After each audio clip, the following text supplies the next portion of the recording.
my god！啱啱咧見到有個媽媽好犀利，佢孭住自己嘅細路仔，跟住行呢條斜路，即係沿路落咧，你落去咧係要沿路上嚟，佢抱住個 B 咁上翻嚟，超勁！酒店一瞓醒，尋日未見到嘅金字塔就出現咗啦！今日食早餐，望 Q 住個金字塔 ，Oh my god！ 哇！呢個位好值錢啊，大佬！哇！好，咁唔理個金字塔住咧，我哋去覓食。酒店咧就provide咗早餐俾我哋食啦，咁但係咧就要橫過重重難關嚟到呢邊幫你食嘅，好似係。Omelette with vegetable， 跟住隨手執咗啲早餐啦。我有啲唔知係咩，基本上係啲傳統嘅早餐，試試佢啦，差唔多啦。然後飲杯咖啡，今日就出發南平。但係我覺得好 amazing 嘅係呢一架 lift， 我哋一齊望下。哇！唔夠位成個好啦，佢係非常之逼傑啦，4個成人頂盡啦，跟住仲有對面啦。哦，拍卡。你拍啊！哇！here Oh my god！OK， 我落住啦，跟住佢就會直接上㗎啦。哇！嗰個石頭。Alam sama. 話說呢個哥仔係協助我哋今日嚟我哋間房 check in 嘅。每3次呢，一定要看到那個這個法老那個自己的情況。是的，這邊是給大家看一下。OK， 都係交翻俾我啦。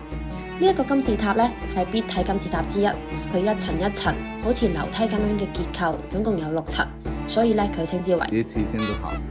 錐形金字塔表示有你有我啊，因為有佢先至會有之後我哋見到嘅金字塔。南部那個墓就是在上面。這邊是這個是南部那個陵墓，就是還是左塞爾的那個南部陵墓，它在這邊是那個屍體放在那個木乃伊放在這個裡面的，其他的東西品商品就是其他的黃金都是放在哪裡？放在這個在裡面。對面怎麼的就是另外的一座。你見到有其他金字塔，除咗佢隔離 trial 嗰個。同埋點解我喘晒氣咧？係因為其實呢兩個都係好遠嘅，行緊樓梯上緊去，哇！但係我個導遊行得勁快。右邊嗰個咧就係錯咗嗰個啊，因為佢起嘅角度錯咗，咁離遠其實睇咧已經見到佢係歪咗下闊上窄咁樣，而正確砌得靚嘅金字塔咧應該係呢一個43度啊，好有趣啊！即係砍掉重練並沒有，由得佢照個舊。然之後喺嗰個新嘅就算啦。上面咧就係啱角度嘅，但係就發現其實自己呢個已經錯咗。同埋我見到佢咧側邊咧好多已經係風化咗、冧咗，可能想維持佢個外觀啦。咁已經加咗啲鋼筋去鞏固佢。咁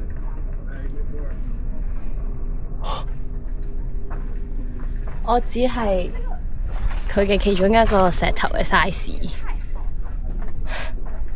完全影唔到。Crazy！ 我哋咧攞咗個門票咧 ，Hello， 你入去咯，哇，勁正！等陣先，等陣先，等我袋好張飛先。Oh my god！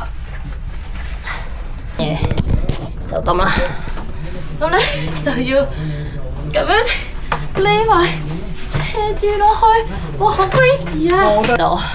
我係喺個咁窄嘅空度，跟住咧行緊樓梯落去咧金字塔入邊睇下咩事嘅。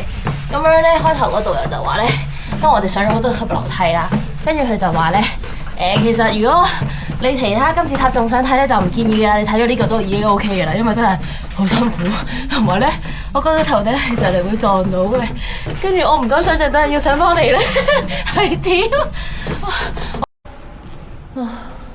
我喺呢度落咗嚟 ，Oh my god！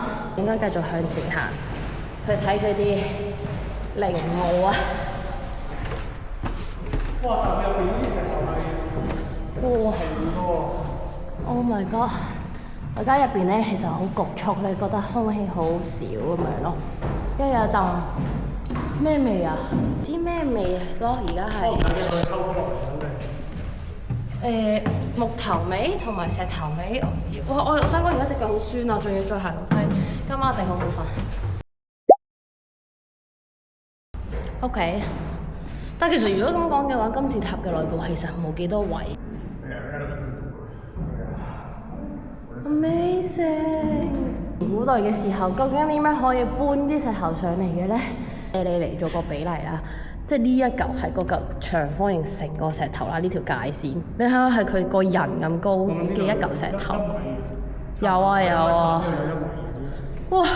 大癲點樣搬上嚟究竟？跟住仲要搭得勁工整咯，即係你而家睇到個內部係好工整，跟住仲要咁樣之後逐層。43度係嘛 ？Crazy 啊 ！Oh my god！ 仲有讀數學嘅人，呢個係數學嘅威力。好癲喎！咁我哋睇完咧，而家要出翻去，我就覺得上路都唔容易啊，都而家要上翻去，又見到呢個頭。哦，我哋係啱啱瞓醒嘅狀態，就嚟行啦。咁如果真係要嚟睇金字塔嘅朋友，唔該做一做以上先，拉筋先，因為都艱巨嘅。同埋佢入邊空氣開始越嚟越焗啊，又冇乜氧氣嘅感覺咧，局促咯，呼吸又會喘啲。哇！終於出翻嚟啦！哇！哇！累嗎？很累。休息一下吧。哇！你出嚟唞下氣。太高啦！佢所以就係入邊咧係方形，但係佢出面咧呢啲應該已經俾風沙啊侵蝕咗，所以佢個外形已經唔係方形咯。但係入邊你就會見到個內，即係入邊個外觀就係好完整咯。43度，佩服，佩唔佩服以前啲人啊？舒服啊！唔好話搬啦，行上嚟都死啊！真喎！